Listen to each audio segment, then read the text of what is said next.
আল্লাহ বললেন, হাবিব আপনি আইয়ুবের ধৈর্যের বিষয়টা একটু আলোচনা করেন, যেন আপনার উম্মত বুঝতে পারে, শুনতে পারে।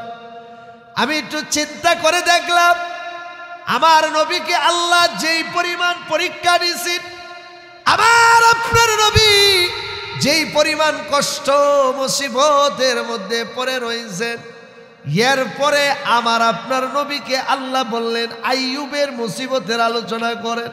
বাবারে, তাহলে বোঝা যায় আইয়ুবের মুসিবতটা কেমন বড় ছিল। আল্লাহ বললেন, এত মুসিবতের মধ্যে আমি আইয়ুবরে ফালায়া রাখলাম, সব সহায় সম্পত্তি আমি আল্লাহ আইয়ুবের কাছ থেকে ছিনায় নিয়ে গেলাম, ক্ষমতা নিয়ে গেলাম, বাহাদুরি যারা করে, সম্পদওয়ালা যারা সম্পদ ছিনায় লয়ে গেলাম, মানুষের সুস্থতা আমি আল্লাহ ছিনায় লয়ে গেলাম। আল্লাহ বলেন, যত সন্তান দিয়ে আমি আল্লাহ আইয়ুবরে দিয়েছিলাম, একে একে সব সন্তানদেরকে আমি আল্লাহ ছিনায় লয়ে গেলাম। কিতাবের মধ্যে আসি, সবাই যখন আইয়ুবের কাছ থেকে দূরে চলে গেল, আইয়ুবের পাশে আত্মীয় স্বজন কেউ নাই, সন্তানাদিও কেউ নাই, বাড়ির পরিবার পরিজনের মধ্যে কেউ নাই, একমাত্র তার একজন নেককার স্ত্রী তার সঙ্গে ছিল। আল্লাহ পাক বললেন, আমার আইয়ুব নৈরাশ হয় নাই, আমার আইয়ুব ঘাবড়ে যায় নাই, আমার উপরে ভরসা করে আমাকে ডাক দিয়া বললেন, আন্নী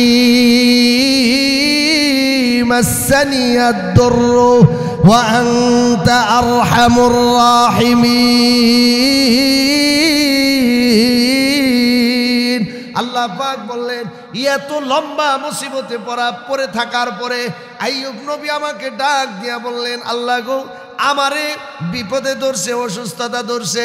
আরেক আয়াতে আল্লাহ বলেন, আন্নী মাসানিয়াশ শাইতানু বিনুসবিউ ওয়া আযাব। আল্লাহ পাক ওই আয়াতের মধ্যে বললেন, আইয়ুব নবী ডাক দিয়া বললেন, আ মালিক, শয়তান আমারে মুসিবতের মধ্যে, আযাবের মধ্যে ফালায়া দিল। আল্লাহ গো, শয়তানের কি বলে, শয়তানের কারণে আজকে আমি আইয়ুব মুসিবতের মধ্যে, দুঃখ কষ্টের মধ্যে আছি।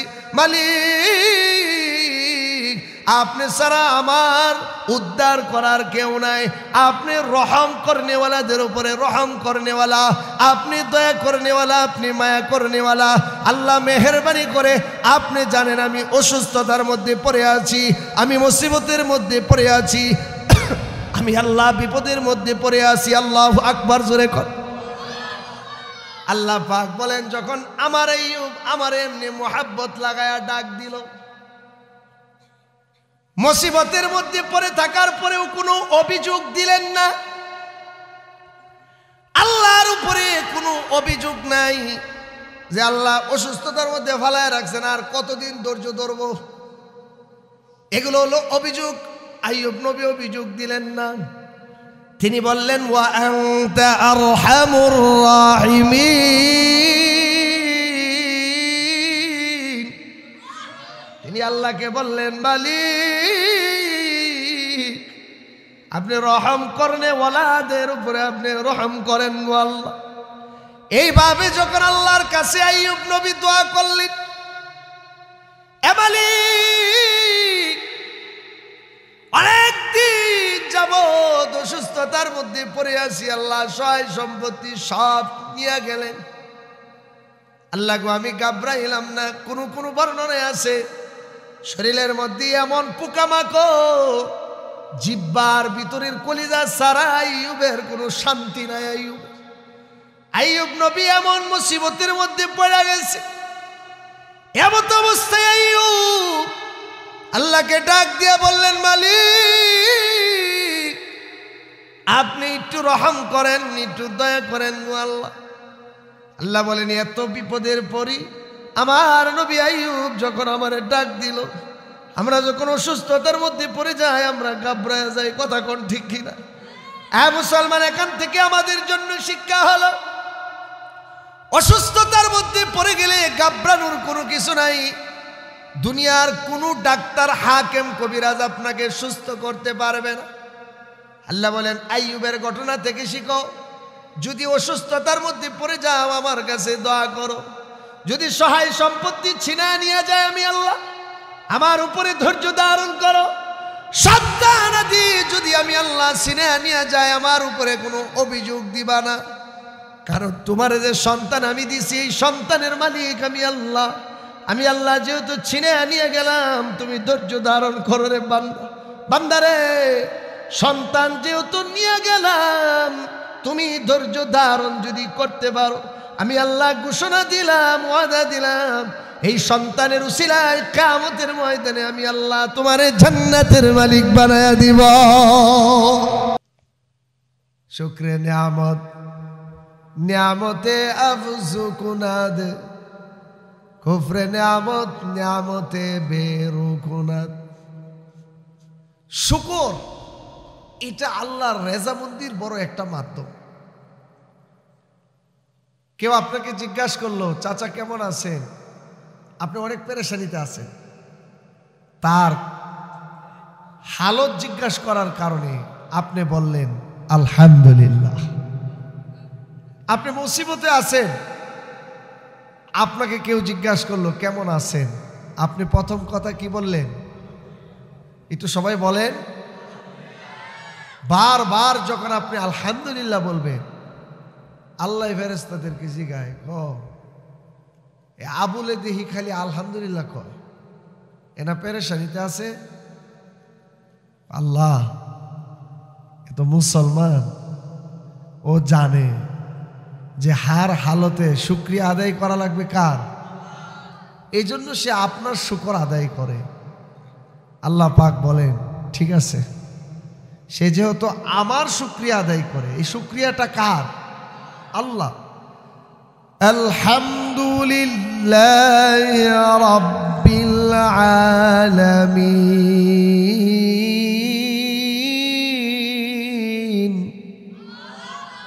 এই যে হামদ আর সানা, এই যে সমস্ত প্রশংসা, এটা কার জন্য? আল্লাহর জন্য। আপনি যখন বারবার আল্লাহ পাকের শুকর আদায় করেন, আল্লাহ বলে ঠিক আছে, সে যেহেতু অনেক মুসিবতে আছে আমি জানি, এরপরে বারবার শুকর আদায় করে, প্রথম নাম্বার পুরস্কার হলো তার মুসিবতটাকে হটায়া তাকে স্বাচ্ছন্দ্য জীবন আমি আল্লাহ দান করে দিলাম। এখানে শেষ নয়, খুতবাতে জুলফিকার আহমদ নকশবন্দির মধ্যে আছে, সে যখন বারবার আল্লাহ পাকের শুকর আদায় করে, আল্লাহ পাক বলেন লিখে রাখো, এই শুকরের বরকতে আমার এই ইমানদার বান্দাটাকে আমি আল্লাহ পাক জান্নাতের মালিক বানায় দেব। শুকর শুকর দুই ধরনের শুকর। একটা হলো শুকরে জবানি, শুকরে কৌলি, মুখের দ্বারা শুকর প্রকাশ করা। কেমন আছেন? আলহামদুলিল্লাহ ভালো আছে। কি দিয়ে খাইছেন? আলহামদুলিল্লাহ, আল্লাহ পাক যাই খাওয়াইছে। আপনাদের বাচ্চাদের অবস্থা কি? আলহামদুলিল্লাহ, আমার বাচ্চারাও ভালো আছে। আপনার সাংসারিক অবস্থাটা কেমন? আলহামদুলিল্লাহ, যে হালতেই রাখছে। আপনারা খুব একটা পেরেশানিতে আছেন? না আলহামদুলিল্লাহ ভালোই তো আছি। আপনার বাজারের ব্যবসাটার কি খবর? দোকান কেমন চলে?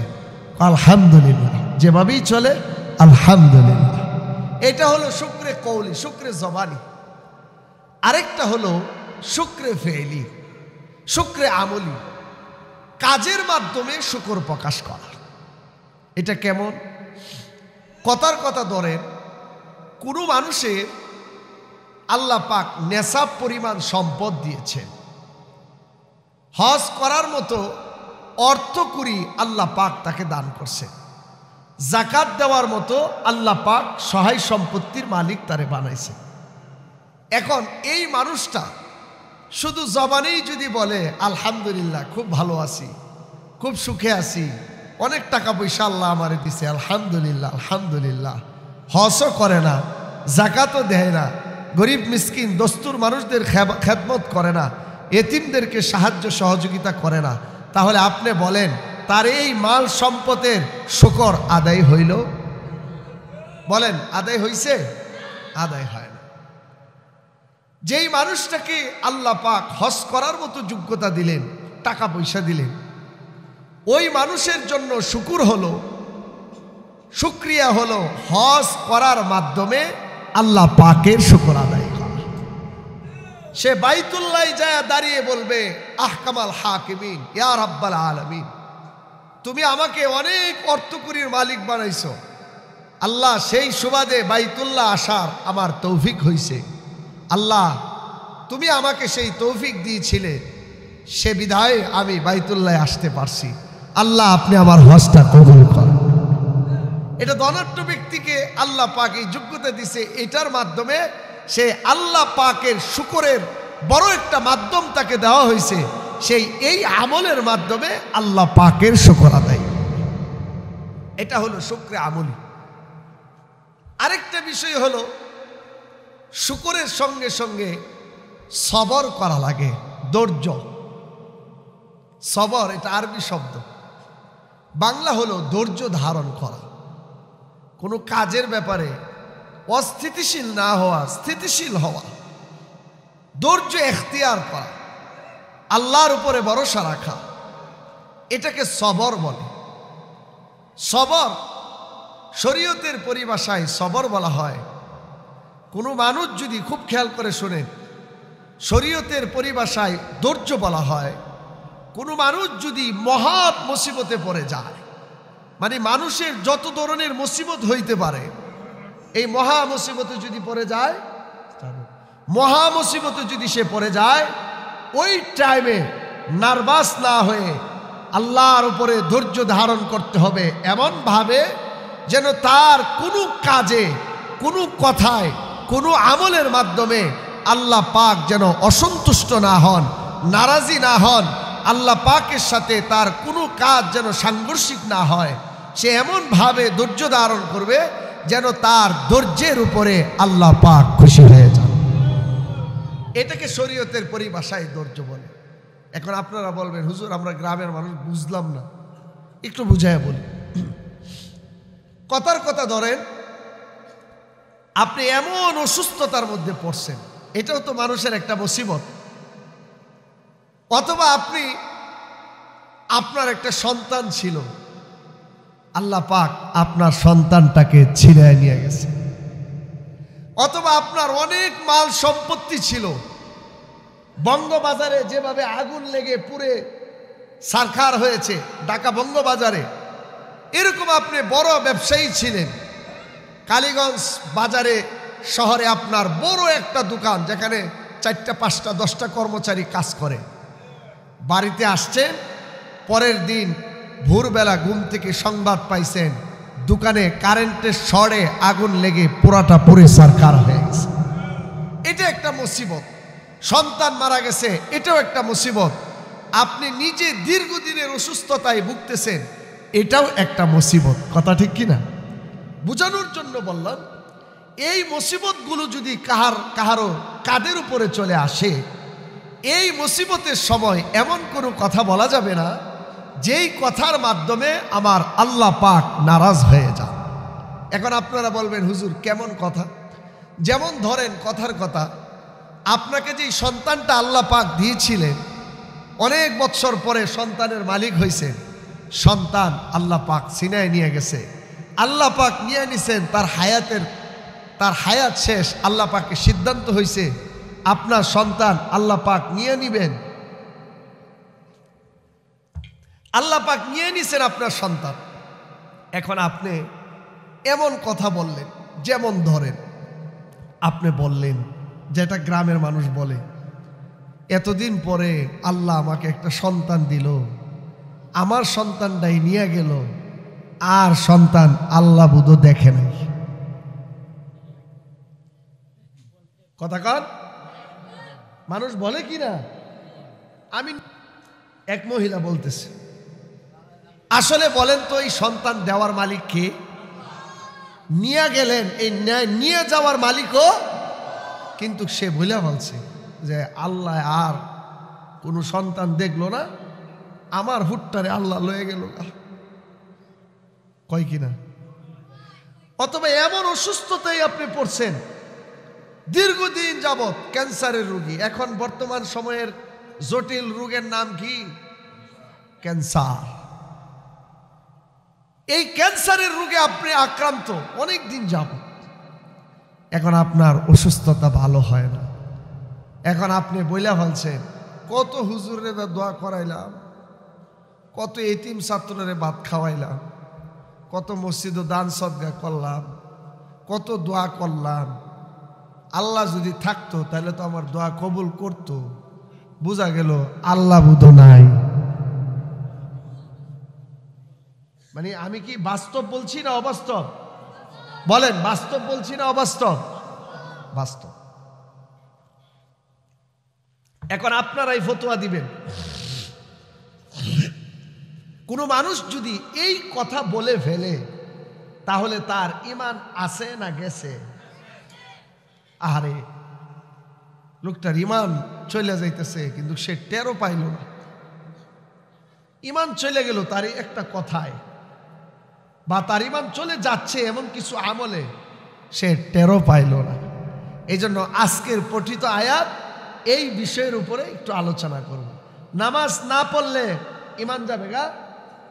নামাজ না পড়লে কি বেঈমান হয়ে যাইব? কিন্তু এরকম কথা যদি কেউ বলে ফেলে তাহলে সাথে সাথে বেঈমান হয়ে যাবে। আল্লাহ বলেন, সতর্কতা অবলম্বন করো, এই মুসিবতগুলো দেওয়ার মালিক আমি আল্লাহ। আসতে পারে, তবে এটা কেন দিচ্ছি জানো? কারণ তোমার মালিক আমি আল্লাহ। আমি আল্লাহ তোমাকে একটু টেস্ট করি, তোমার অবস্থাটা কেমন। আল্লাহ বলেন,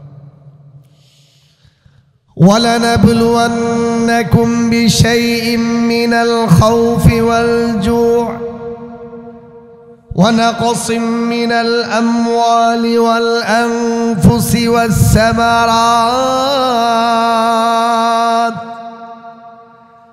وَبَشِّرِ الصَّابِرِينَ।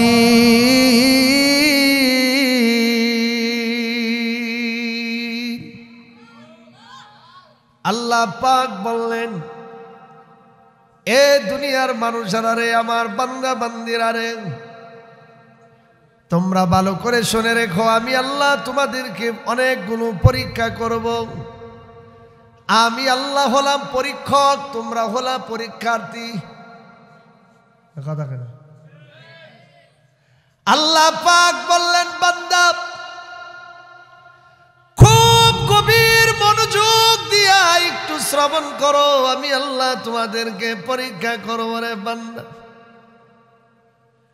বান্দারে, আমি আল্লাহ তোমাদেরকে বানাইলাম, তোমাদের হায়াত দিলাম, তোমাদের মওত দিলাম। বান্দা, তোমার যা যা দরকার আমি আল্লাহ সব তোমারে দিলাম। বান্দারে, আমি আল্লাহ যত ধরনের নাজ নিয়ামত আছে আমি আল্লাহ সব তোমারে দিলাম। তুমি যখন শিশুকাল ছিলা, কৈশোর ছিল, যৌবন বয়সের মানুষ ছিলাম, তোমার কোনো কিছুই ছিল না, আমি আল্লাহ সব তোমারে দিলাম রে বান্দা। এখন আমি আল্লাহ তোমারে পরীক্ষা করব, নিরীক্ষা করব, যাচাই বাছাই করে দেখবো তোমার ইমানি হালত কেমন। আল্লাহ বলেন, প্রথম নম্বরে তোমারে আমি পরীক্ষা করব ভয়ের মাধ্যমে। এমন এমন আচরণ ধরনের ভয় ভীতি আমি আল্লাহ তোমার মধ্যে দান করব, এমন কিছু ভয় আমি আল্লাহ তোমারে দিব। আমি দেখব, আমি টেস্ট করে দেখব তুমি ভয় ভীতির সময় কেমন ধৈর্য ধারণ করতে পারো, কেমন সবর এখতিয়ার করতে পারো, কেমন আমার প্রতি তুমি ইয়াকিন আর ঈমান আনতে পারো। বান্দারে, আমি আল্লাহ তোমারে ক্ষুধার মাধ্যমে আমি আল্লাহ তোমারে পরীক্ষা করে দেখব। আমি মাঝে মাঝে খাওয়াবো, মাঝে মাঝে তোমারে উপবাস রাখবো। আমি আল্লাহ দেখব তুমি কেমন আমার উপরে ধৈর্য ধারণ করো। আল্লাহর নবী যখন খাইতেন তখন শুকরিয়া আদায় করতেন, যখন উপবাস থাকতেন তখন ধৈর্য ধারণ করতেন। কথা কন। এখন যখন খায় পেট ভরিয়া তখন বিরাট খুশি, আর যখন খাইতারে না তখন মনে মনে কিতা হইল, খাইতারলাম না। কথা কন। ওই সময় আল্লাহর প্রতি নারাজ হয়ে যায়। আর যখন পেটটা বইরা খায় তখন আল্লাহ খাওয়াইছে। এরপরে কয় খাওয়ার পরে মিষ্টি খাওয়া সুন্নত, মিষ্টি খাওয়ালইন, কয় কিনা? আল্লাহ পাক বলেন, গোলাপ ভয়ের মাধ্যমে, ক্ষুধার মাধ্যমে তোমারে পরীক্ষা নিরীক্ষা করব, যাচাই বাছাই করব। আমি আল্লাহ দেখব তোমার মুখ আর অন্তর ঠিক আছে কিনা। মুখে বলে এক কথা, অন্তরে বলে আরেক কথা। মানুষ আছে না নাই? যতক্ষণ হুজুরের সামনে থাকে অতক্ষণ খালি হুজুরের প্রশংসাই করে। একটু সাইড হইলেই ক হুজুরের কথাবার্তা বেশি ভাল লাগে না, কথা কর না। একবার আয়া কইতাছে হুজুর যে খায়, হুজুরের খাওয়াটাও ভাল লাগে না। আরেকবার দৌড় দেয়া কয় হুজুর যে চলাফেরা করে, হুজুরের হাড়াটাও ভাল লাগে না। কিন্তু সামনে যতক্ষণ থাকে ততক্ষণ কি করে? প্রশংসা করে। এরকম দ্বিমুখী মানুষ আমাদের সমাজে আছে না নাই? এগুলো অসুন্দর, ঠিক না, কাহারও ব্যাপারে না। আমি বুঝানোর জন্য হুজুরকে বললাম, কাহারও ব্যাপারে এরকম দ্বিমুখী মন মানসিকতা রাখা ঠিক না। আল্লাহ বলেন وَنَقْصٍ مِّنَ الْأَمْوَالِ وَالْأَنفُسِ وَالثَّمَرَاتِ। আল্লাহ পাক বললেন আমার পরীক্ষার ধরন হলো আমি তোমারে মালের সংকীর্ণতার মাধ্যমে, নুকসানের মাধ্যমে, জানের নুকসানের মাধ্যমে, ফল ফলাদির নুকসানের মাধ্যমে, শস্য সামগ্রীর নুকসানের মাধ্যমে। আমাদের দেশে দান বেশি হয়, দানের নুকসানের মাধ্যমে। এই বছর প্রচুর দান, আগামী বছর দান নাই। চাচার মন খারাপ। একজনে জিগাইছে কি গো চাচা মন খারাপ কি লিগা? দেখেন না এই বছর এক মুষ্ট দান বাড়িতে পাইলাম না উড়াইতে। কয় কি না? আল্লাহ পাক বললেন দুনিয়ার মানুষ, আমি আল্লাহ তোমারে জানের মাধ্যমে, মালের মাধ্যমে, ফল ফলাদির মাধ্যমে আমি আল্লাহ পরীক্ষা নিরীক্ষা করব। আমি আল্লাহ এক বছর এমন ফল ফলাদি দিমু তোমার মনটা বড় খুশি হবে, মুখটা বড় উজ্জ্বল হবে। বান্দারে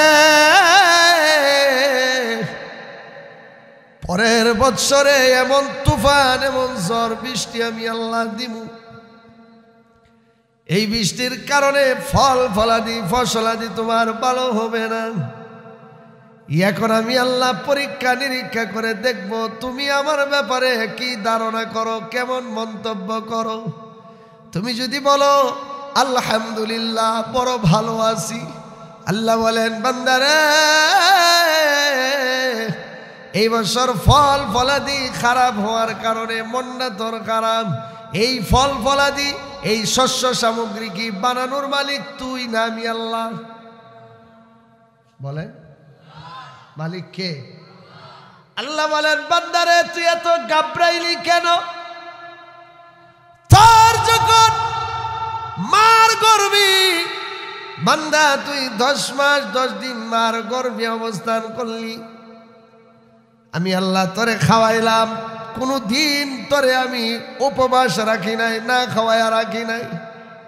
মার গর্ভে থেকে বাইর হওয়ার সঙ্গে সঙ্গে আমি আল্লাহ খাবারের ব্যবস্থা করলাম, তোরে আমি আল্লাহ না খাওয়াইয়া রাখি নাই। বান্দারে যখন তোর যোগ্যতা ছিল না আমি আল্লাহ তোরে সেভ করলাম, তুই যখন কামাই রোজগার করতে পারো না বাবার হোটেলে খাওয়াইলাম। এই কথা কেন? বাবার হোটেলে বসায় বসায় কে খাওয়ায়? আর আপনারা কইতেছেন হুজুর আল্লাহ খাওয়ায় কেমনে? আমি না আমার ভূতেরে খাওয়াইলাম। কথা আসলে আপনি খাওয়াইছেন। খাওয়াইছেন কে? প্রত্যক্ষ পরোক্ষ উভয়ভাবে খাওয়াইছেন কে? আল্লাহ। আল্লাহ বলেন মা গর্ভে ধারণ করলো সন্তানকে 10 মাস, আমি আল্লাহ মার অন্তরের ভিতরে সন্তানের মুহাব্বত আর ভালোবাসা আমি উজাড় করে দিলাম। আমি আল্লাহ যদি মার অন্তরের মধ্যে মুহাব্বত আর ভালোবাসা না দিতাম, আমার ধারণার ব্যাখ্যা মতে আমি বলি কোনো মহিলা সন্তান লালন পালন করতো না। কথা কন। করতো? কারণ সন্তান পালা যে কষ্ট, এটা যে মা পালে সে বুঝে। কথা কন ঠিক কিনা? আল্লাহ পাক বলেন, বান্দারে মার অন্তরের মধ্যে তোমার ব্যাপারে ভালোবাসাটা আমি আল্লাহ দান করলাম, তুমি দিছ না।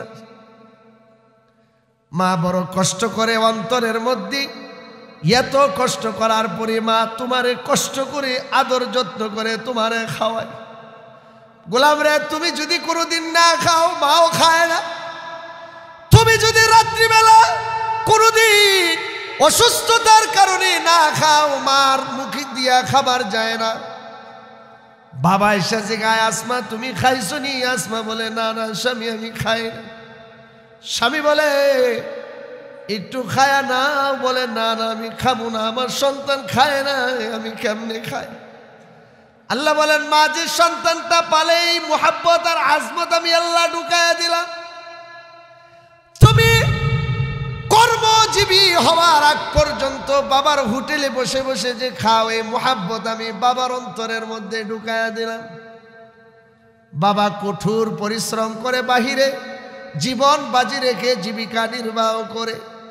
মানুষ জিগায়, আব্দুল সালাম রে এত পরিশ্রম কেন করো? বাবা ডাক দিয়া বলে, বাবা বলে, আল্লাহ আমার দুইটা সন্তান দান করছেন, সন্তানদের ভরণ পোষণের জন্য আমার ছেলেটা স্কুলে ভার্সিটিতে মাদ্রাসায় পড়ালেখা করে ধরেন আলেম হইতেছে। বাবা ডাক দিয়া বলে, চাচা গো, আমার সন্তান হাটহাজারী মাদ্রাসায় পড়ে, এই জন্য আমি কষ্ট করি। বাবা ডাক দিয়া বলে, আমার সন্তান ভার্সিটিতে পড়ে, এজন্য আমি পরিশ্রম করি। মা ডাক দিয়া বলে, সন্তানের আজমত আর মুহাব্বতের কারণে আমি মাও কষ্ট করি, পরিশ্রম করি। মার কষ্ট বলেন, বাবার কষ্ট বলেন, সব কিছু মিলে এখানে মুহাব্বত কাজ করে। আল্লাহ বলেন, মাকে আমি মুহাব্বতের চাদরে সন্তানের সাথে ডেকে দিয়েছি, বেঁধে দিয়েছি। বাবাকেও আমি আল্লাহ সন্তানের প্রতি মুহাব্বত আর আজমত ভালোবাসে আমি আল্লাহ ডেকে দিয়েছি। যার কারণে বাবা পরিশ্রম করতে যাইয়া কোনোদিন বাবা গাবড়ে যান না, মা সন্তান পালতে যাইয়া কোনোদিন মা অনীহা করে না। আল্লাহ বলেন, বান্দারে আমি আল্লাহ সব মুহাব্বত আর ভালোবাসা আমি মার বাবার অন্তরের মধ্যে আমি আল্লাহ দান করে দিলাম।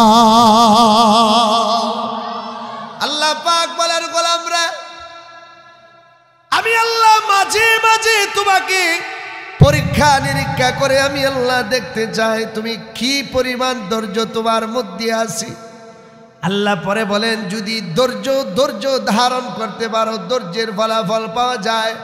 আল্লাহ বলেন, ওয়াবাশশিরিস সাবিরিন।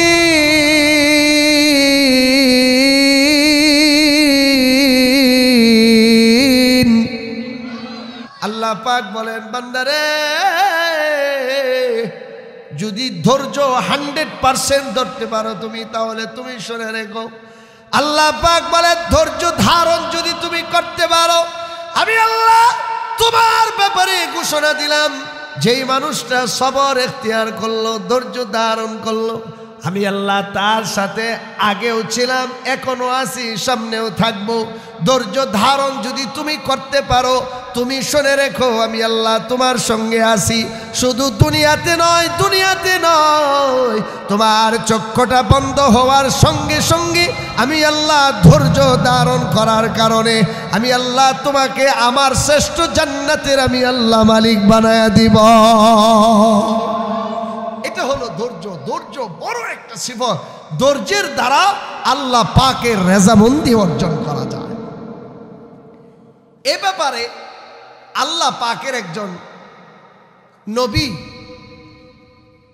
বনি ইসরাইলের একজন নবী, নাম হলো হযরতে আইয়ুব আলাইহিস সালাতু ওয়াস সালাম। নাম শুনছেন নি আইয়ুবের? আইয়ুব আলাইহিস সালামের নাম শুনছেন? আল্লাহ পাকের একজন কোরআনে বর্ণিত নবী। যে কয়জন নবীর কথা আল্লাহ পাক কোরআনে আলোচনা করছেন, তাদের মধ্যে একজন হলো হযরতে আইয়ুব আলাইহিস সালাতু ওয়াস সালাম।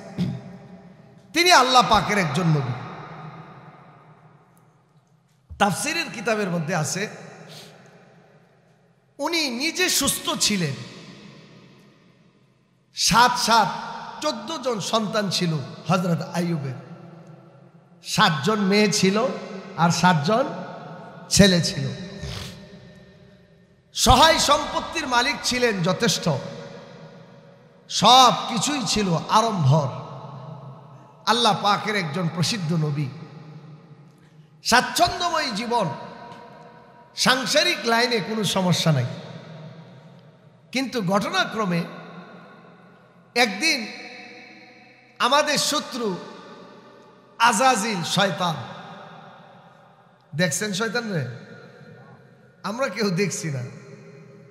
এই শয়তান আল্লাহর কাছে যায় বলে, খুতবাতে জুলফিকার আহমদ নকশবন্দি উনি লেখছেন, আল্লাহর কাছে যায় বলে, আল্লাহ আপনার নবী আইয়ুব আপনার খুব ইবাদত করে, বন্দিগি করে, আপনার জিকির আজগার করে, আপনার তারিফ করে, কোনো লাইনে কোনো কমতি করে না।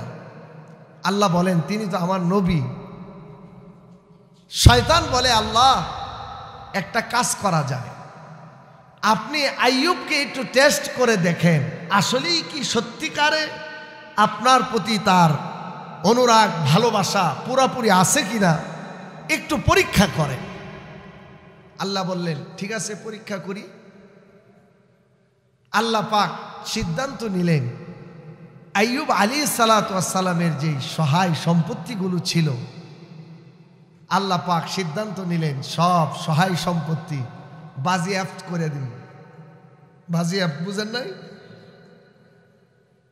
এখন আর আপনার মালিকত্ব নেই, সরকারের কোষাগারে চলে গেছে। সব সহায় সম্পত্তি আল্লাহ পাক পুরো এক সিস্টেমের মাধ্যমে তার কাছ থেকে ছিনিয়ে নিয়ে গেছে। এখন এক চিমটি সম্পদ নবী আইয়ুবের নেই। আইয়ুব আলাইহিস সালাতু ওয়াস সালাম আল্লাহ পাকের নবী ছিলেন। কিতাবে লেখে আগে যেই পরিমাণ আল্লাহ পাকের ইবাদত বন্দেগী করত, এখন তার চাইতে বেশি আল্লাহ পাকের গোলামি করে। সুবহানাল্লাহ কইতেন না? আজাজিল আল্লাহর সঙ্গে দেখা করলেন। আল্লাহ বললেন ঠিক আছে, তুমি না বলছিলা আইয়ুবকে পরীক্ষা করতে, পরীক্ষা তো করলাম। এখন তো দেখি আমার আইয়ুব আগে যেই পরিমাণ আমার ইবাদত বন্দেগী গোলামি করত, এখন তো দেখি তার চাইতে বেশি আমার ইবাদত করে। ইমানদারের পরিচয় হলো, ইমানদার যখন মুসিবতে পড়ে যায় সেজদা দিবে কার প্রতি? বলেন কার প্রতি? কোনো মাজারে? বাবার ক্ষমতা আছে আপনাকে মুসিবত থেকে উদ্ধার করতে? সন্তান দেওয়ার কোনো মাজারের কোনো পীর সাহেবের ক্ষমতা আছে? সন্তান দেওয়ার মালিক বলেন আল্লাহ। মুসিবত থেকে উদ্ধার করার মালিক আল্লাহ। তো আল্লাহ পাকের ইবাদত এখন আগের চাইতে বেশি করে। আজাজিল যখন আল্লাহর কাছে গেল, আল্লাহ বললেন আমার আইয়ুব তো আগের চাইতে ইবাদত বন্দেগী বেশি করে। আজাজিল বলল, আল্লাহ আপনি তো সহায় সম্পত্তির মাধ্যমে তাকে পরীক্ষা করছেন, আরেকটা পরীক্ষা করেন, কারণ আইয়ুবের সন্তানাদি আছে, নিজে সুস্থ আছে। কারণ সন্তানাদি থাকলে সমাজে একটু বাপ বাহাদুরি করা যায়। যার সন্তান বেশি তার লাঠি শক্ত, কথা ঠিক না? তো আল্লাহ পাক বললেন ঠিক আছে, আমি সন্তানের মাধ্যমে আইয়ুবকে পরীক্ষা করব। 7 জন ছেলে 7 জন মেয়ে। তাফসিরে মারিফুল কোরআনের মধ্যে আছে, আল্লামা মুফতি শফি রহমতুল্লাহ আলাইহি লেখেন এই 14 জন সন্তানাদি সব আল্লাহ পাক ছিনিয়ে নিয়ে গেলেন। এখন সন্তান হারা বাবার বুকে ব্যথা আছে না নাই? কিতাবের মধ্যে লেখে আজাজিল আল্লাহর সঙ্গে দেখা করলো। আল্লাহ বললেন কিরে আজাজিল, আমার আইয়ুবের সহায় সম্পত্তি সব নিয়ে নিলাম, সন্তানাদিদেরকেও নিয়ে নিলাম, এখন তো দেখি আমার আইয়ুব আগের চাইতে বেশি আমার জিকির করে, আমার ইবাদত বেশি করে। তখন আজাজিল বলল আল্লাহ একটা কাজ করেন, আইয়ুবকে অসুস্থতার মধ্যে ফালায় আরেকটা পরীক্ষা করে। কারণ প্রত্যেকটা মানুষের সফলতার দিকগুলো তার মধ্যে একটা হলো সহায় সম্পত্তির মালিক হওয়া, বিবাহিত হলে সন্তানাদি হওয়া, আর নিজে সুস্থ থাকা। এই তিনটা জিনিস যদি কোনো মানুষের মধ্যে থাকে তাহলে আলহামদুলিল্লাহ আশা করা যায় সে সবচেয়ে সুখী আছে। কি কথাটা কি না? একটা মানুষের অনেক সহায় সম্পত্তি আছে, নিজেও সুস্থ আছে, কিন্তু বাচ্চা কাচ্চা হয় না। বলেন এই লোক ভালো আছে না খারাপ? সব সময় তার মধ্যে পেরেশানি, হায় রে এত সম্পদ কোথায় রেখে যাব, একটা সন্তানও হইল না। মানুষও তাকে একটু নিম্ন চোখে দেখে। আজাজিল বলল, ঠিক আছে আপনি তাকে এখন অসুস্থতার বেড়াজালে ফেলে একটু পরীক্ষা করে দেখেন কি পরিমাণ তার ধৈর্য তার মধ্যে আছে। কারণ আমার মনে হয় সহায় সম্পত্তি, সন্তানাদি এগুলোর চাইতে অসুস্থতা আমার মনে হয় এটা সবচেয়ে বেশি পেরেশানি। একটা মানুষ যদি অসুস্থ হয়ে পড়ে থাকে তার জীবনে আর কিছু থাকে না। আল্লাহ পাক সিদ্ধান্ত নিলেন, ঠিক আছে আমার নবী আইয়ুবকে অসুস্থতার মাধ্যমে আমি আল্লাহ পরীক্ষা করব। তাফসীরের কিতাবের মধ্যে আছে আইয়ুবকে আল্লাহ পাক অসুস্থতার মধ্যে ফালায়া দিলেন। এমন অসুস্থ, ইসরাইলি রিওয়ায়াতে আছে আর তাফসীরে জালালাইনের মধ্যে আছে উনি অসুস্থ কতদিন ছিলেন আমরা জানি 18 বছর। কত বছর? 18 বছর। তাফসীরে জালালাইনের মধ্যে 3টা মত পাওয়া যায়। আইয়ুব নবী ব্যাপারে কেউ বলেছেন 3 বছর, কেউ বলেছেন 7 বছর, কেউ বলেছেন 18 বছর। যাই হোক, পরিশেষে কথা এইটাই, দীর্ঘদিন অসুস্থ ছিলেন। 3 বছরের অসুস্থ, এটা কম না বেশি? 7 বছর কম না বেশি? 18 বছর কম না বেশি? উদ্দেশ্য হলো আধিক্য বুঝানো, বেশি বুঝানো। অনেক দিন অসুস্থ ছিলেন, অসুস্থতার মধ্যে পড়ে রইলেন। ইসরাইলের রিওয়ায়াতে আছে এমন অসুস্থ ছিলেন সমস্ত শরীর কেমন জানি পচা গান্দা, আশপাশের মানুষ তার সাথে থাকতে পারত না। কেউ কেউ বলেছেন তাকে বাড়ি থেকে বাহির করে পাশের বাড়ির ডাস্টবিনে ফেলে রাখা হয়েছে।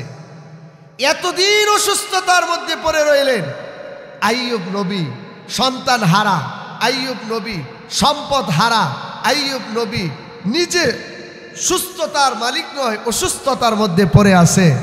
এরপরেও 1 মিনিটের জন্য আল্লাহর উপরে কোনো অভিযোগ আইয়ুব নবী দেন নাই। সুবহানাল্লাহ। তিনি কি বলছেন অসুস্থতার মধ্যে? দেখেন আল্লাহ বলেন, ওয়া আইয়ুবা ইয নাদা রাব্বাহু আন্নী মাসসানিয়াদ দুররু ওয়া আনতা আরহামুর রাহিমিন।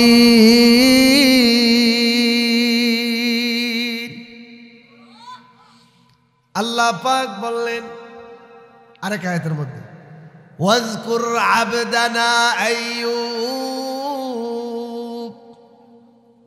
আল্লাহ পাক বললেন, এ নবী আপনি আমার আইয়ুবের আলোচনা করেন, আমার আইয়ুবের একটু দুঃখ কষ্ট মুসিবতের বিষয়টা আপনি একটু স্মরণ করেন, চর্চা করেন। আল্লাহ বলেন, এত দীর্ঘদিন আমি আইয়ুবকে অসুস্থতার মধ্যে ফালায় রাখলাম। 3 বছর, 7 বছর, 18 বছর যাই বলেন, এতদিন অসুস্থতার মধ্যে আমি আল্লাহ ফালায় রাখলাম।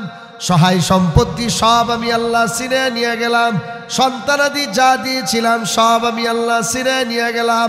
একটা মানুষের সম্পদ হারা ব্যথা বড় কষ্টের, সন্তান হারা ব্যথা বড় কষ্টের, এরপরে নিজে অসুস্থতার মধ্যে পড়ে রইলেন, বড় কষ্টের।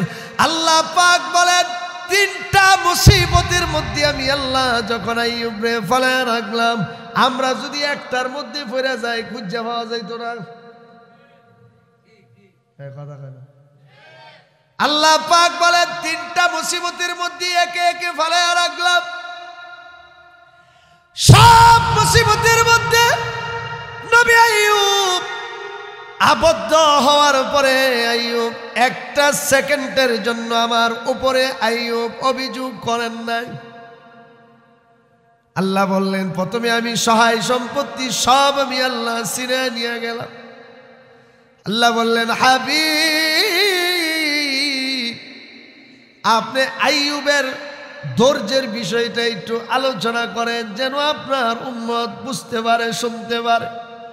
আমি একটু চিন্তা করে দেখলাম আমার নবীকে আল্লাহ যেই পরিমাণ পরীক্ষা দিয়েছেন, আমার আপনার নবী যেই পরিমাণ কষ্ট মুসিবতের মধ্যে পড়ে রয়েছেন, এর পরে আমার আপনার নবীকে আল্লাহ বললেন আইয়ুবের মুসিবতের আলোচনা করেন। বাবারে তাহলে বোঝা যায় আইয়ুবের মুসিবতটা কেমন বড় ছিল। আল্লাহ বললেন এত মুসিবতের মধ্যে আমি আইয়ুবরে ফেলায় রাখলাম, সব সহায় সম্পত্তি আমি আল্লাহ আইয়ুবের কাছ থেকে ছিনিয়ে নিয়ে গেলাম, ক্ষমতা নিয়ে গেলাম, বাহাদুরি যারা করে সম্পদওয়ালা যারা সম্পদ ছিনিয়ে লয়ে গেলাম, মানুষের সুস্থতা আমি আল্লাহ ছিনিয়ে লয়ে গেলাম। আল্লাহ বলেন যত সন্তান দিয়ে আমি আল্লাহ আইয়ুবরে দিয়েছিলাম একে একে সব সন্তানদেরকে আমি আল্লাহ ছিনিয়ে লয়ে গেলাম। কিতাবের মধ্যে আছে সবাই যখন আইয়ুবের কাছ থেকে দূরে চলে গেল, আইয়ুবের পাশে আত্মীয় স্বজন কেউ নাই, সন্তানাদিও কেউ নাই, বাড়ির পরিবার পরিজনের মধ্যে কেউ নাই, একমাত্র তার একজন নেককার স্ত্রী তার সঙ্গে ছিল। সুবহানাল্লাহ কইতেন না? এখান থেকে বোঝা যায় স্ত্রী যদি ভালো হয় নেককার হয় তাহলে পুরা ঘরটাই জান্নাতের বাগান হয়ে যায়।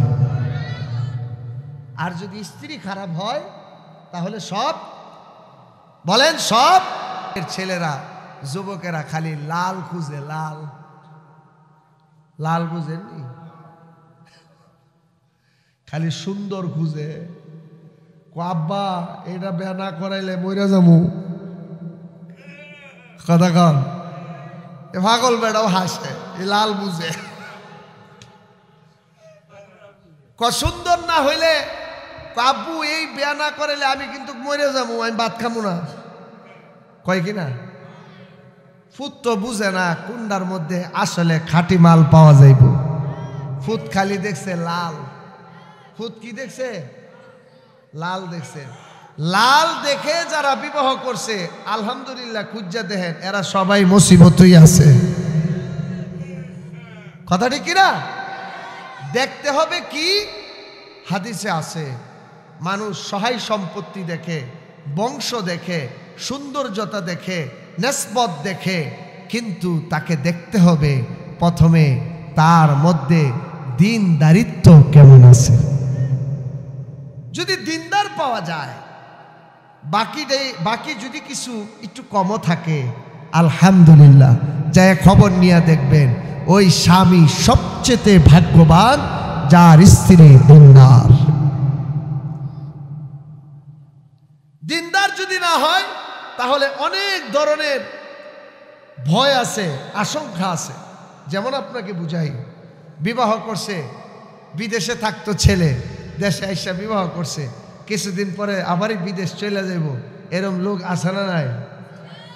আগে অ্যাকাউন্ট ছিল মার নামে বাবার নামে, এখন নতুন বিবাহ করছে তো বেডির মুখ দিকে ভাগলো হয়ে গেছে, অ্যাকাউন্ট করে গেছে বউয়ের নামে। 3 বছর গেছে বিদেশ, 3 বছরে কিছু টাকা পাঠাইছে স্ত্রীর ব্যাংকে, সঞ্চয় হয়েছে, অ্যাকাউন্টে জমছে। কিছুদিন পরে এই স্ত্রী টুটুল রে নিয়ে ভাগছে। কথা কথা এই সারা ঠিক না? একটু চা খাওয়া, তুই বই রিসুস কিনলি গা? হ্যাঁ কইতাছে আমি লাল দেখতাছি। এ ভাই কথা কন ঠিক কিনা?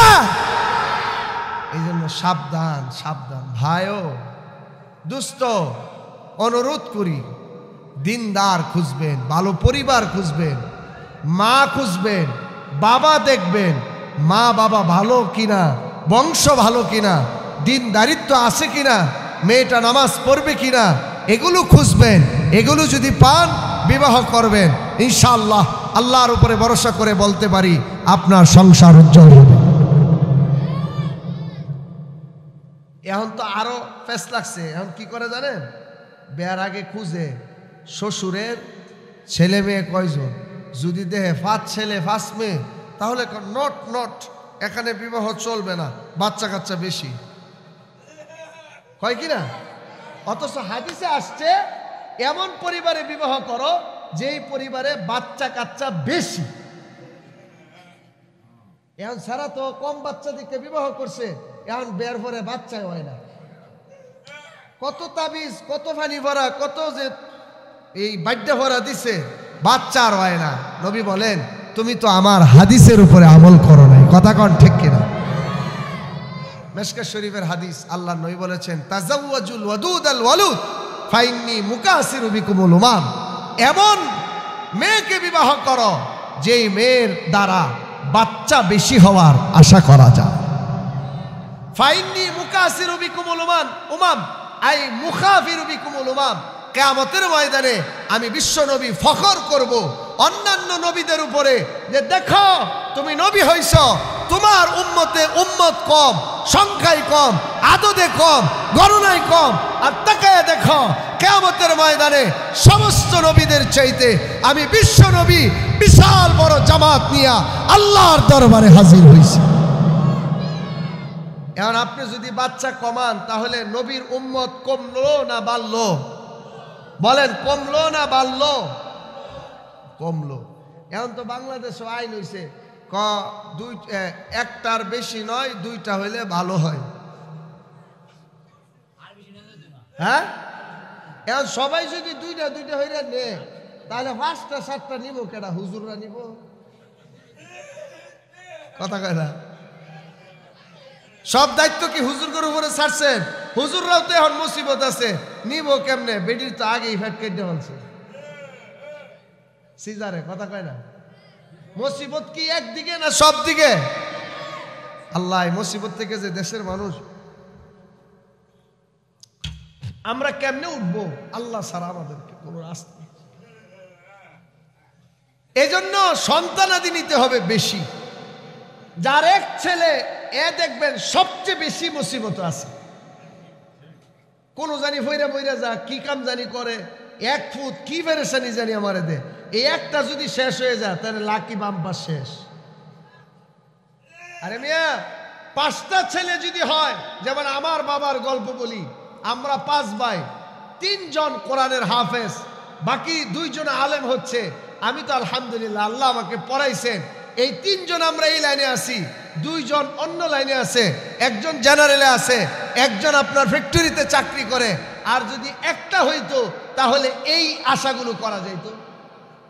বলেন, এক ছেলের আলেম বানাইবেন না ডাক্তার বানাইবেন না ইঞ্জিনিয়ার বানাইবেন, শেষে কাইটে কাইটে বাক করতে হইব। বাক করারও সুযোগ নাই, একটারে দেয়া সবগুলো আশা করাও সম্ভব। এই জন্য সন্তান নিবেন বেশি। একটারে আলেম বানাবেন, একটারে ডাক্তার বানাবেন, একটারে ইঞ্জিনিয়ার বানাবেন, একটারে ম্যাজিস্ট্রেট বানাবেন, একটারে স্কুলের মাস্টার বানাবেন, একটারে কলেজের প্রফেসর বানাবেন। তাহলে আপনার আর কোনো বিপদ নাই। একটা ডাক্তার হয়েছে, ফোন দিবেন, সুমন আমি অসুস্থ, কবে আব্বু এই ট্যাবলেট খান। যদি কোনো পেরেশানি মামলায় পড়েন, যেই ছেলেটা ম্যাজিস্ট্রেট হয়েছে তারে দিয়ে মামলা চালাইবেন। এই দেশে মামলা আছে না নাই? জমিনের দাম যেন বাড়ছে, মামলাও হেনে বাইরে গেছে। এক ছেলে আলেম হয়েছে, এই যে মাদ্রাসায় পড়ে, হুসাইনিয়া নুরানি হাফিজিয়া মাদ্রাসায় পড়ে একটা ছেলে আলেম হয়েছে। জায়গায় জায়গায় যায় বলবেন, আমি আমার ছেলে আলেম। আল্লাহু আকবার কর। কিয়ামতের ময়দানে যদি কোনো ফেসমুস লাগিয়ে আটকে যান, তাহলে ওই জায়গায় ফেরেশতাদের সামনে কইবেন, আমার বাইন্দা কইলে যাও, আমার ছেলে আলেম, আগে আমার ছেলেরে ডাকো, আমার ছেলের সাথে সাক্ষাৎ হবে, এরপরে আমার নিয়ে যাও। ছেলে আইসা আপনার পাঞ্জা দিয়ে ধরবে, আব্বু আপনার গায়ে জাহান্নামের পোশাক কেন? আপনি বলবেন, আব্বা আমি তো ওই যে আমি দুনিয়াতে থাকতে আমি কিছু গুনাহ করে ফেলছিলাম, এই কারণে আমার গায়ে জাহান্নামের পোশাক। ফেরেশতাদেরকে ছেলে হুঙ্কার দিয়ে বলবে, দেখেন না আওয়ামী লীগরা 17 বছর কেমনে কইছে। ওই বাঙালি কথা কস না গেলি, ছেলে হুঙ্কার দিয়ে বলবে, কারে দর্শ জানো সে কে? ফেরেশতা কবে এটা কয় কি পাগলা? সে কে জানো? সে মুফতি সাহেবের বাবা। ছেড়ে দাও। দেখেন না নেতার আগে ওসি সাহেব যেমনি দাবার মারতো, হ্যাঁ ওসি সাহেব করে যাচ্ছে আমার দলিল ছাড়েন কাদা কাদা। মুফতি সাহেব কিয়ামতের ময়দানে ফেরেশতাদের সামনে দাঁড়িয়ে বলবে, হ্যাঁ ফেরেশতা, শিকল খোলো, জিঞ্জির খোলো, জাহান্নামের পোশাক খোলো। ফেরেশতারা দৌড়ে যাবে দফতরে আল্লাহর কাছে, যা বলবে, আল্লাহ এর ছেলে নাকি বড় মুফতি ছিল, হাফেজে কোরআন ছিল, আলেম ছিল, আজকে ধরছে, বাবারে নিতে দেয় না। আল্লাহ বলবে, ঠিক আছে, এ তো আলেমের বাবা, যাও আরে মাফ করে দাও। নবীর হাদিস আছে, আল্লাহ পাক সঙ্গে সঙ্গে একজন হাফেজে কোরআনের উসিলায় 10 জন চির জাহান্নামী জান্নাতের মালিক হয়ে যাবে। এই জন্য সমন্বয় করবেন। সবগুলো আলেম নট বলবো না, সবগুলো আলেমের দরকার নেই, একটা ছেলেকে আলেম বানাবেন। পারবেন ইনশাল্লাহ? এ ভাই পারবেন ইনশাল্লাহ? একটা ছেলেকে কোরআনের হাফেজ বানাবেন, একটা ছেলেকে আলেম বানাবেন। বাকিগুলো চাই না, একটা ছেলে চাই, একটা সন্তান চাই, বহু সন্তানের ভিতরে একটা ছেলেকে আলেম বানাবেন। আলেমের উসিলায় আল্লাহ পাক পুরা খানদানটাকেই জান্নাতের মালিক বানাবেন। রাজি আছেন ইনশাল্লাহ? হাত উঠে দেখান। আশা করেন যার নাতিনত্ক সব শেষ, আলেম হওয়ার সুযোগ নাই, নিয়ত করেন আপনার বংশে আল্লাহ আলেম বানাবেন। কি কথা ঠিক কিনা ভাই? আল্লাহ বলেন, এই মুসিবতের মধ্যে যখন আমি নবী আইয়ুবকে ফলায় দিলাম, তখন সে আল্লাহর কাছে দোয়া করে, ওয়া আইয়ুবা ইয নাদা রাব্বাহু আন্নী মাসসানিয়াদ দুররু ওয়া আনতা আরহামুর রাহিমিন।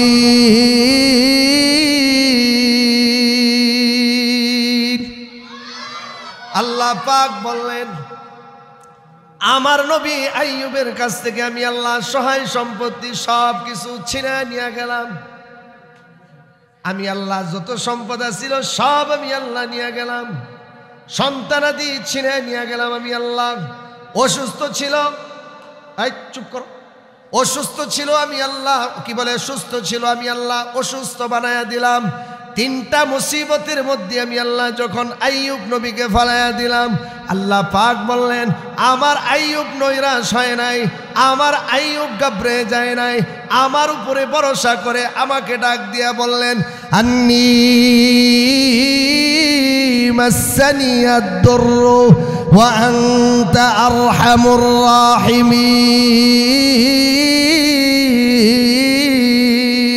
আল্লাহ পাক বললেন, এত লম্বা মুসিবতে পড়ে থাকার পরে আইয়ুব নবী আমাকে ডাক দিয়া বললেন, আল্লাহ গো, আমারে বিপদে ধরছে, অসুস্থতা ধরছে। আরেক আয়াতে আল্লাহ বলেন, আন্নী মাসসানিয়াশ শাইতানু বিনুসবিন ওয়া আযাব। আল্লাহ পাক ওই আয়াতের মধ্যে বললেন, আইয়ুব নবী ডাক দিয়া বললেন, এ মালিক, শয়তান আমারে মুসিবতের মধ্যে, আযাবের মধ্যে ফেলাইয়া দিল। আল্লাহ গো, শয়তানের কি বলে, শয়তানের কারণে আজকে আমি আইয়ুব মুসিবতের মধ্যে, দুঃখ কষ্টের মধ্যে আছি। মালিক, আপনি ছাড়া আমার উদ্ধার করার কেউ নাই। আপনি রহম করনেওয়ালাদের উপরে রহম করনেওয়ালা, আপনি দয়া করনেওয়ালা, আপনি মায়া করনেওয়ালা। আল্লাহ মেহেরবানি করে আপনি জানেন আমি অসুস্থতার মধ্যে পড়ে আছি, আমি মুসিবতের মধ্যে পড়ে আছি, আমি আল্লাহ বিপদের মধ্যে পড়ে আছি। আল্লাহু আকবার, জোরে কর। আল্লাহ পাক বলেন, যখন আমার আইয়ুব আমার এমনি মোহাব্বত লাগায়া ডাক দিল, মুসিবতের মধ্যে পড়ে থাকার পরেও কোনো অভিযোগ দিলেন না, আল্লাহর উপরে কোনো অভিযোগ নাই যে আল্লাহ অসুস্থতার মধ্যে ফালায় রাখছেন, আর কতদিন ধৈর্য ধরব। এগুলো হলো অভিযোগ। আইয়ুব নবী অভিযোগ দিলেন না, তিনি বললেন, ওয়া আনতা আরহামুর রাহিমিন। তিনি আল্লাহকে বললেন, মালিক, আপনি রহম করনে ওয়ালাদের উপরে আপনি রহম করেন গো আল্লাহ। এইভাবে যখন আল্লাহর কাছে আইয়ুব নবী দোয়া করলেন,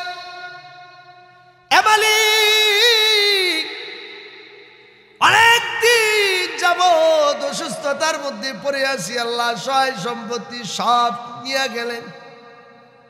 আল্লাহ গো আমি ঘাবড়াইলাম না। কোন বর্ণনায় আছে শরীরের মধ্যে এমন পোকামাকড়, জিহ্বার ভিতরের কলিজা ছাড়া আইয়ুবের কোনো শান্তি নাই।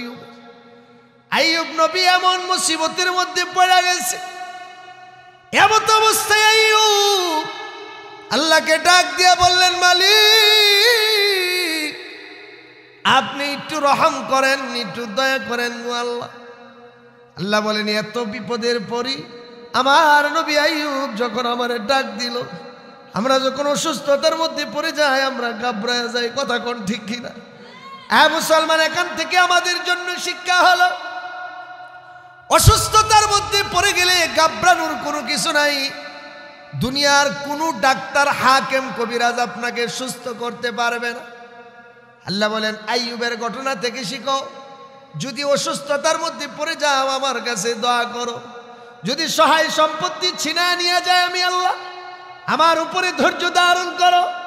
সন্তান আদি যদি আমি আল্লাহ ছিনিয়ে নিয়ে যায় আমার উপরে কোনো অভিযোগ দিবা না, কারণ তোমার যে সন্তান আমি দিছি এই সন্তানের মালিক আমি আল্লাহ। আমি আল্লাহ যেহেতু ছিনিয়ে নিয়ে গেলাম, তুমি ধৈর্য ধারণ করো রে বান্দারে। সন্তান যেহেতু নিয়ে গেলাম, তুমি ধৈর্য ধারণ যদি করতে পারো, আমি আল্লাহ ঘোষণা দিলাম, ওয়াদা দিলাম, এই সন্তানের উসিলায় কিয়ামতের ময়দানে আমি আল্লাহ তোমারে জান্নাতের মালিক বানায়া দিব। হাদিসের মধ্যে আছে, সন্তান কিয়ামতের ময়দানে যখন দুগ্ধপোষ্য শিশুটা দুনিয়া থেকে আল্লাহ পাক উঠে নিয়ে গেলেন, বাবা দেখতে পারলেন না, মা দেখতে পারলেন না, ডাক দিতে পারলেন, দুনিয়ার কোনো আলো বাতাস দেখতে পারলেন না, এর আগেই আল্লাহ পাক নিয়ে গেলেন।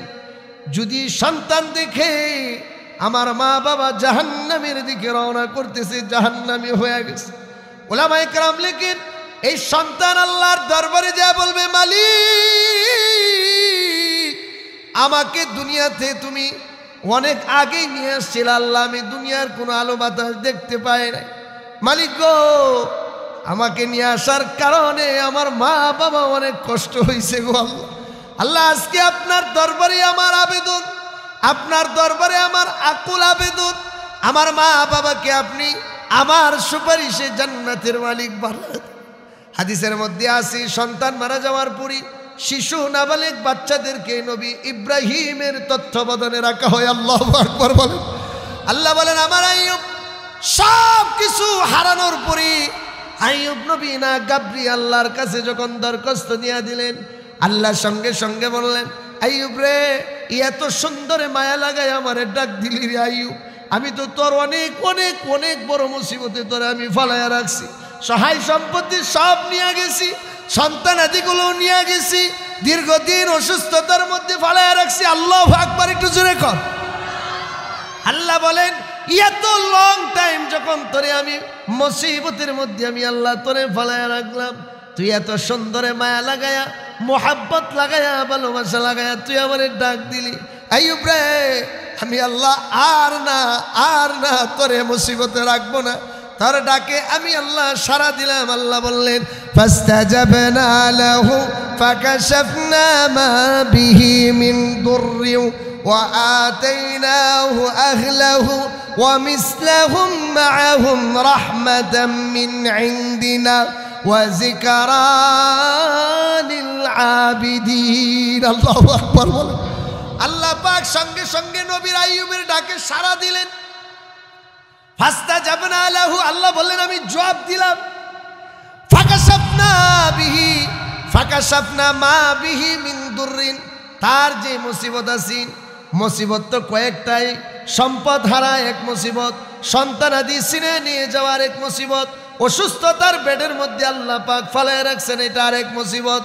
আল্লাহ বলেন, যত মুসিবত আমি আইয়ুবকে দিয়েছিলাম সব আমি আইয়ুবের কাছ থেকে যত মুসিবত আমি আল্লাহ দিয়েছিলাম, সমস্ত মুসিবত উঠায়া নেওয়ার সিদ্ধান্ত আমি আল্লাহ গ্রহণ করে দিলাম। আরেক আয়াতের মধ্যে আল্লাহ বলেন, যখন আইয়ুবের দোয়া আমি আল্লাহ কবুল করলাম, আইয়ুবরে অর্ডার দিলাম, উরকুত বিরিজিলিকা হাযা مغتسل بارد وشراب ووهبنا له أهله ومثلهم معهم رحمة من عندنا وذكرى للعابدين ركعت الله বলেন যখন আমি সিদ্ধান্ত নিয়ে নিলাম আইয়ুবের প্রস্তাবনা আমি আল্লাহ গ্রহণ করলাম আমার কাছে যখন মায়া লাগায়া মোহাব্বত লাগায়া আইয়ুব আমারে ডাক দিল আমি আল্লাহটাকে সাড়া দিলাম তখন আইয়ুবকে অর্ডার করলাম আইয়ুব তুমি তোমার হাঁটুর যে হাঁটুর কি বলে পাও আছে পাও দিয়ে তুমি জমিনের মধ্যে আঘাত করো জমিনের মধ্যে আইয়ুব নবী এমনি আঘাত করলেন তাফসীরের কিতাবের মধ্যে মুফাসসির ইকরাম বলেন জমিনের মধ্যে আঘাত করার সঙ্গে সঙ্গে আসমানের মালিক স্বচ্ছ পরিষ্কার একটা ঝর্ণা আইয়ুবের পদদেশে আল্লাহ পাক ব্যবস্থা করে দিলেন আইয়ুব নবীর সামনে এখন ঝর্ণা হয়ে গেছে আল্লাহ বললেন আইয়ুব এই ঝর্ণার পানি দিয়ে দুইটা কাজ তোমারে করা লাগবে কয়টা হুজুর এখন কয়টা আল্লাহ বলেন দুইটা কাজ করবা আইয়ুব দুইটা কাজ করবা পানি দিয়া উরকুদ বিরিজিলিকা হাযা মুগতাসালুম বারিদু ওয়া শারাব প্রথম নাম্বার কাজ হলো এই যে ঠান্ডা পানিটা আমি দিলাম বারিদুন মানে ঠান্ডা পানি শীতল পানি প্রথম নাম্বারে এই পানি দিয়া তুমি গোসল করবা আল্লাহু আকবার তাফসীরের মধ্যে মুফাসসিরে কেরাম লেখেন নবী আইয়ুব আল্লাহর কুদরতি ঠান্ডা পানিটা যখন শরীরের মধ্যে লাগাইলেন লাগানোর সঙ্গে সঙ্গে আইয়ুব নবী যখন গোসল করলেন আল্লাহ বলেন আইয়ুবের এত সুন্দর চেহারা আমি আল্লাহ ফিরাইয়া দিলাম একটা মানুষ যৌবন বয়সে যেমন শরীরের একটা টাগরা যুবকের শরীরের একটা উজ্জ্বলতা থাকে অসুস্থতার কারণে আইয়ুবের চেহারার দিকে তাকানো যাইতো না মানুষ ভয় পাইতো আল্লাহ বলেন যখন ঠান্ডা কিনতে পারি না সে শরমে একটু দূরে যায় আইয়ুব নবী ডাক দিয়া বললেন স্ত্রীরা আমি তোমার স্বামী আইয়ুব তুমি আমারে চিনতে পারো না কিতাবের মধ্যে লেখে এত সৌন্দর্য মণ্ডিত চেহারা আল্লাহ আইয়ুবকে দিলেন আবার আগের চাইতে আরো সুন্দর দেখতে আরো ভালো লাগে আরো মায়া লাগে আল্লাহ আইয়ুবরে দিলেন কেন ওই যে ধৈর্যের কারণে এজন্য মুসিবত যখন আসে আমাদের শিক্ষা হলো মুসিবত আসলে ধৈর্য ধারণ করতে হবে কথা কোন ঠিক কিনা না মাথার মধ্যে বাড়ি দিয়া ওই বেড়ারে মাথা ফাড়াইয়া দিবেন কথা কয় না হুজুর আমারে গালি দিল কিল্লিগা এই জন্য আমি যায়া ঘুষি মেরে বেড়ার দাঁত ফালাই দিছি কন ঠিক কিনা মানে অপর পক্ষ যা করে আমি তার সে ডাবল করি তাহলে ধৈর্য রইল আল্লাহ পাক বললেন সুন্দর চেহারা আইয়ুবকে ফিরিয়ে দিলাম শুধু তাই নয় আইয়ুবের কাছ থেকে আমি আল্লাহ যা যা সিনে নিয়েছিলাম সম্পদ নিয়েছিলাম মনে আসেনি আপনাদের আল্লাহ বলেন ومثلهم معهم ورحمة من عندنا وذكرى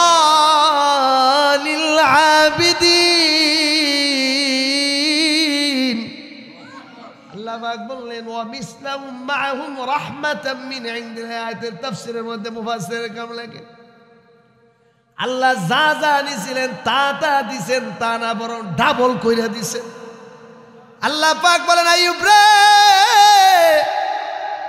যেই চেহারার ভিতরে আমি আল্লাহ অসুস্থতার জাল দিয়া তোমারে আমি অসুস্থতার মধ্যে ফালায়া রাখছিলাম এখন তোমারে বড় সৌন্দর্যতা আমি আল্লাহ দান করলাম এরপরে সহায় সম্পত্তি যা তোমার কাছ থেকে ছিনিয়ে নিয়েছিলাম যদি কালীগঞ্জে তোমার 5টা দোকান থাকে এখন 15টা দোকানের মালিক বানায় দিব আল্লাহ বলেন আইয়ুব রে সহায় সম্পত্তি যা ছিল আমি আল্লাহ আরো ডাবল করে দিয়া দিলাম তোমার এরপরে আল্লাহ পাক বলেন আইয়ুব সন্তান আদিও ছিনিয়ে নিয়ে গেছিলাম কহ আগে যদি তোমার সন্তান আমি 14টা নিয়েছিলাম এখন আরো সন্তানে তোমার আমি আল্লাহ মালিক হওয়ার সুযোগ করে দিব এখন আপনারা কইবেন হুজুর আইয়ুব নবী বুড়া হয়ে গেছে নি, সন্তান হইব কেমনে? আরে বেটা, নবীরা বুড়া হইলেও তাদের সন্তান হয়, কথা কোন ঠিক কিনা? আল্লাহ ইব্রাহিম আলাইহিস সালামকে 120 বছর পরে ইসমাইলকে দিয়েছিলেন। হযরত জাকারিয়া আলাইহিস সালাম তাফসীরের কিতাবের মধ্যে বলে 99 বছর বয়স। আমাদের 99 বছর হইলে তো খুঁজা পাওয়া যেত না, লজেনেও তেল মারতো না। আল্লাহ বলেন জাকারিয়াকে আমি যখন সন্তান দেওয়ার সিদ্ধান্ত নিলাম, হযরত জাকারিয়া আল্লাহকে বলে মালিক এখন সন্তান কেমনে হবে রে? আমার শরীরের সব রূপ সাদা হয়ে গেছে, মাথার চুলগুলো সাদা হয়ে গেছে, আল্লাহ শরীর দুর্বল হয়ে গেছে, কেমনে হইব? আল্লাহ কয় ক্বালা কাযালিক, আমি আল্লাহ যা চাই তা করি, যেমনি সিদ্ধান্ত নিছি অমনি হইব। এরপরে এত বছর বয়সে আল্লাহ জাকারিয়া আলাইহিস সালামের সন্তান হিসাবে আল্লাহ নবী ইয়াহইয়াকে দান করলেন। আল্লাহ বলেন আইয়ুব রে টেনশন করো না, সন্তান আদি যেগুলো সিনায় নিয়ে গেছিলাম আবার ডাবল করে তোমারে দান করব। আইয়ুব তুমি ঘাবড়াও না, টেনশন করিও না, কারণ তুমি তো আমার পরীক্ষায় ফাঁস করছো না ফেল করছো? আপনারাই কোন ফাঁস করছো না ফেল করছো? তুমি ফাঁস করছো, তুমি পরীক্ষা যেমনি দেওয়ার কথা অমনি দিছ। ধৈর্য ধারণ করো, ধৈর্যের কারণে বান্দা যত মুসিবতে পড়বে, বান্দারে যদি কোনো মানুষ মুসিবতে ফেলতে চায়, সে যদি ধৈর্য ধারণ করে, ধৈর্যের পরিচয় দেয়। আরবিতে প্রভাব আছে আস-সাবরু মিফতাহুল ফারাজি, ধৈর্য প্রশস্ততার চাবিকাঠি। কোনো মানুষ যদি ধৈর্য ধারণ করে, আল্লাহর উপরে ভরসা করে বলতে পারি আজ না হোক কাল আল্লাহ পাক তাকে সফলতা দান করবে। এই জন্য আমরা যারা মুসলমান, আমাদের সবচেয়ে বড় ইমানি শিক্ষা হলো, যদি পেরেশানি আসে, মুসিবত এসে যায়, বলেন তো ঘাবড়িয়ে যাব না ধৈর্য ধরব? বলেন, সবাই বলেন। আমরা ধৈর্য ধারণ করব কার প্রতি? চেয়ারম্যান লেম্বরের প্রতি, এমপি মন্ত্রীর প্রতি? আমাদের ধৈর্য ধরার জায়গা একটাই, বলেন কে? বলেন কার প্রতি? আল্লাহর প্রতি। সন্তান আদি মারা গেলেও সবর এখতিয়ার করা। ইন্নাল্লাহা মা'আস সাবিরিন ওয়া বাশশিরিস সাবিরিন। এক আয়াতে আল্লাহ বলছেন সাবেরদের জন্য সুসংবাদ, আরেক আয়াতে আল্লাহ বলছেন যারা ধৈর্য ধারণ করবে আমি আল্লাহ তাদের সঙ্গে আছি। আল্লাহ যদি আমাদের সঙ্গে থাকে তাহলে বলেন আমাদের কি কোনো ভয় আছে? কোনো পেরেশানি আছে? আরেক আয়াতে আল্লাহ বলেন ইন্নামা ইউওয়াফাস সাবিরুনা আজরাহুম বিগাইরি হিসাব। এই আয়াতের ব্যাখ্যায় উলামায়ে কেরাম লিখছেন কিয়ামতের ময়দানে এক শ্রেণী মানুষ যারা দুনিয়াতে ধৈর্য ধারণ করেছিল তাদেরকে আল্লাহ পাক বেহিসাব জান্নাতের মালিক বানায়। তাদের কোনো হিসাব হবে না। কিয়ামতের ময়দানে প্রথমেই ডাক দেওয়া হবে আইনা সাবিরুন, ধৈর্যশীলরা কোথায়? তোমরা উঠো, এক পাশে দাঁড়াও, তোমাদের কোনো হিসাব নাই। কারণ যে ধৈর্য ধরে পাক্কা ইমানদারের পরিচয়, যে ধৈর্য ধারণ করে পাক্কা আল্লাহর উপরে তার তাওয়াক্কুল আছে, যেই লোকটা ধৈর্য ধারণ করে সে পাক্কা কামেল মুসলমান। সুতরাং যে পাক্কা কামেল মুসলমান হবে আল্লাহ পাক এই ধৈর্যের উসিলায় তাকে মাফ করে দেবে। বলা হবে তুমি দাঁড়াও, উঠো, তোমার কোনো টেনশন নাই, তুমি ধৈর্য ধরেছিলে, আল্লাহর উপরে তাওয়াক্কুল করেছিলে।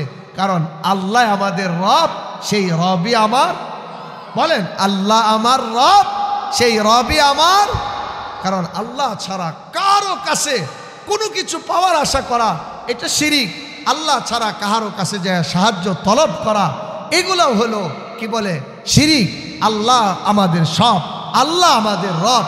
আল্লাহর কাছে যদি চাইতে পারি, ধৈর্য ধারণ করতে পারি, হতে পারে এই ধৈর্য আর চাওয়ার উসিলেই আল্লাহ পাক আমার যা চাওয়া দুনিয়াতে যদি পুরা নাও হয়, অনেকে বলবেন হুজুর অনেক ধৈর্য ধরছি, অনেক চাইছি, আল্লাহ তো আমারে দিল না। আরে ভাই, আপনি কি দুনিয়া দিয়ে এই শেষ করতে চান, আখিরাত বিশ্বাস করেন না? কথা কেন বলবেন?